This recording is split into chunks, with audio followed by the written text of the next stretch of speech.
Saya rasa Timothy memang harus perlu belajar banyak seperti itu ya kan.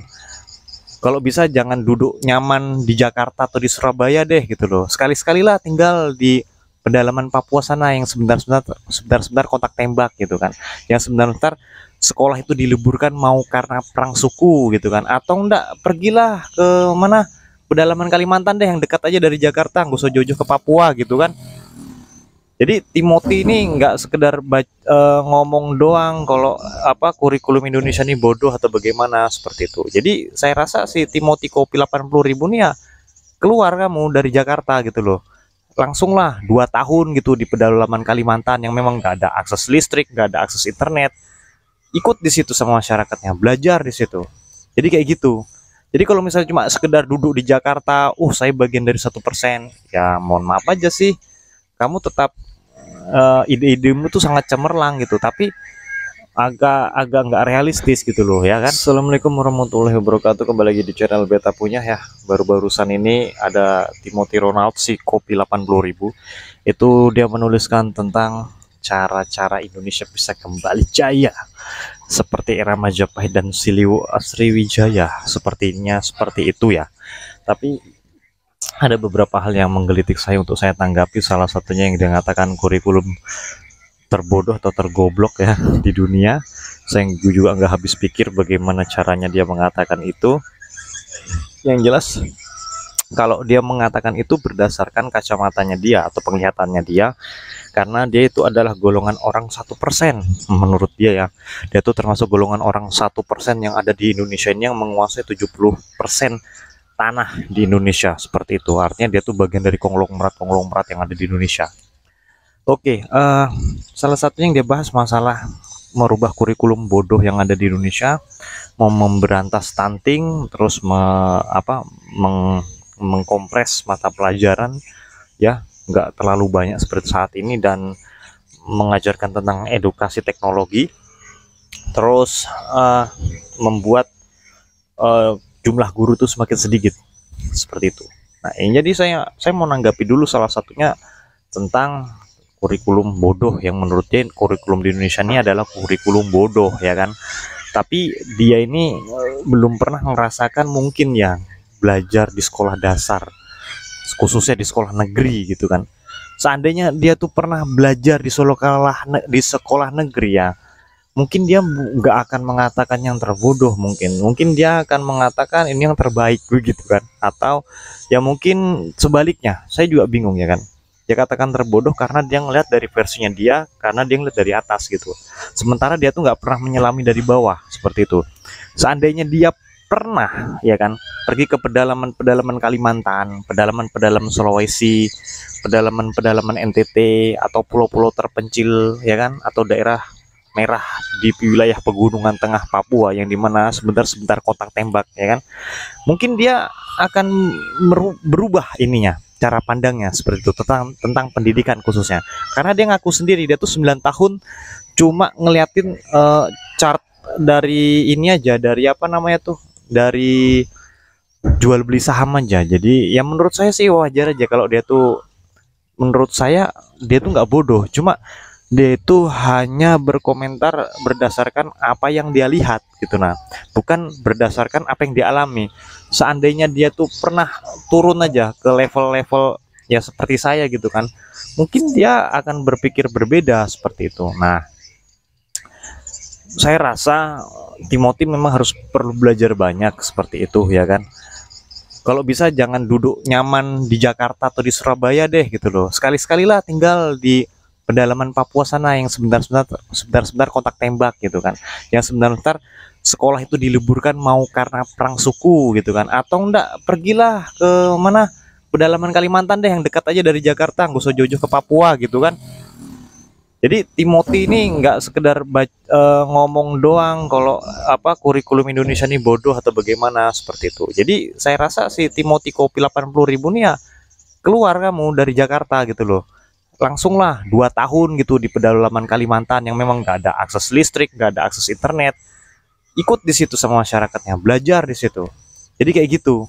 Jadi kalau misalnya cuma sekedar duduk di Jakarta, saya bagian dari 1%, ya mohon maaf aja sih, kamu tetap ide-idemu tuh sangat cemerlang gitu, tapi agak nggak realistis gitu loh ya kan. Nah terus yang kedua untuk mencegah stunting ya kan, oke lah kalau mau mencegah stunting, ngasih ngasih makanan bergizi ya kan, tapi apa Timothy sadar nggak sebenarnya pemerintah Indonesia tuh ngerusak loh, ngerusak tatanan makanan mayoritas masyarakat yang ada di Indonesia. Contohnya begini ya, masyarakat di Papua itu makanan pokoknya itu bukan beras, khusus di pegunungan tengah itu makanan pokok mereka adalah ubi ya kan, umbi-umbian. Di pesisir Papua itu adalah sagu, tapi datang pemerintah itu semua diperkenalkan beras, seolah-olah kalau nggak makan beras itu nggak makan. Jadi Timothy itu harus tahu ya, gara-gara pemerintah itu memperkenalkan beras nisasi di seluruh Papua, akhirnya apa? Masyarakat yang nenek moyangnya buyut-buyutnya dulu tuh nggak pernah yang merasakan kelaparan, ya kan? Seolah-olah sekarang tuh menjadi kelaparan hanya karena mereka nggak makan beras. Padahal mereka masih bisa bertanam ubi, ya kan? Ada juga yang mengatakan hasil panen tidak maksimal karena perubahan cuaca. Jadi begini teman-teman, bukan perkara perubahan cuaca atau bagaimana. Di pegunungan tengah Papua itu termasuk daerah yang subur. Kenapa begitu? Aneh saja kok di sana tuh sampai terjadi yang namanya kelaparan. Bisa saja itu terjadi karena pola hidup masyarakatnya sudah berubah. Yang tadinya makan ubi setiap harinya sebagai makanan pokok, berubah menjadi beras. Jadi akhirnya ketergantungan, tidak lagi menanam ubi sebagai kebutuhan pokok sehari-hari, tetapi mengandalkan beras harus beli seperti itu. Sementara beras itu tidak ditanam secara meluas di pegunungan tengah Papua seperti itu. Jadi kalau solusinya Timothy Ronald ingin memberantas stunting dengan memberikan makanan bergizi itu bagaimana ya kan? Karena Timothy harus tahu juga itu, contoh aja kita contoh ambil Papua saja itu triliunan dana otonomi khusus itu masih ada yang dikorupsi ya kan. Bagaimana mau menjangkau ke level ke bawah gitu loh, betul-betul grassrootsnya, saya rasa akan sulit. Ditambah lagi Timothy nggak pernah tahu SDM yang ada di Indonesia ini seperti apa, seperti itu. Mulai dari pejabatnya sampai level guru itu mayoritas ada yang korup gitu loh. Bukan saya mengatakan itu oknum, kebanyakan oknum ya. Disclaimer dulu. Jadi Timothy harus tahu oknum-oknum pejabat itu mulai dari level pejabat daerah sampai ke level yang ada di desa, guru misalnya kan, oknum-oknum tuh banyak juga yang korupsi seperti itu. Jadi saya cuma mau bagi pengalaman saja. Ketika saya dulu di pegunungan tengah Papua di Wamena, itu pernah ada kasus yang dimana ada sekolah, ada namanya, ada gurunya, ada kepala sekolahnya, tapi nggak ada siswanya. Dan di situ setiap tahunnya mendapatkan dana khusus, dana miskin, dana BOS, dana BOP dan sebagainya. Itu data siswa yang dimasukkan itu data fiktif. Itu ada, cuma itu bukan sekedar cerita, itu ada, cuma kita nggak, pada saat itu tidak bisa mengumpulkan bukti secara kuat, dan itu di lingkungan antar guru itu sudah menjadi bahan bicara umum seperti itu. Jadi kalau misalnya Timothy mau merubah, memberikan edukasi guru yang benar-benar strike ya kan, sampai dikompres jadi sekian level guru, saya rasa mustahil. Timothy harus sadar Indonesia ini negara kepulauan gitu. Artinya apa yang ada di Jakarta itu nggak bisa dipakai di Kalimantan, bos. Apa yang ada di Kalimantan belum tentu cocok di Papua. Yang ada di Papua belum tentu cocok sama yang ada di Aceh. Jadi artinya apa? Kalau Timothy mau merubah Indonesia ini, mending Timothy pelajari dulu deh tentang antropologi daerah dari Sabang sampai Merauke. Jadi nanti penyelesaian Timothy berikan itu nggak sekedar edukasi teknologi, ngompres guru sampai sekian jam pembelajaran dikompres, habis itu ngasih makanan bebas stunting yang makanan bergizi ya kan.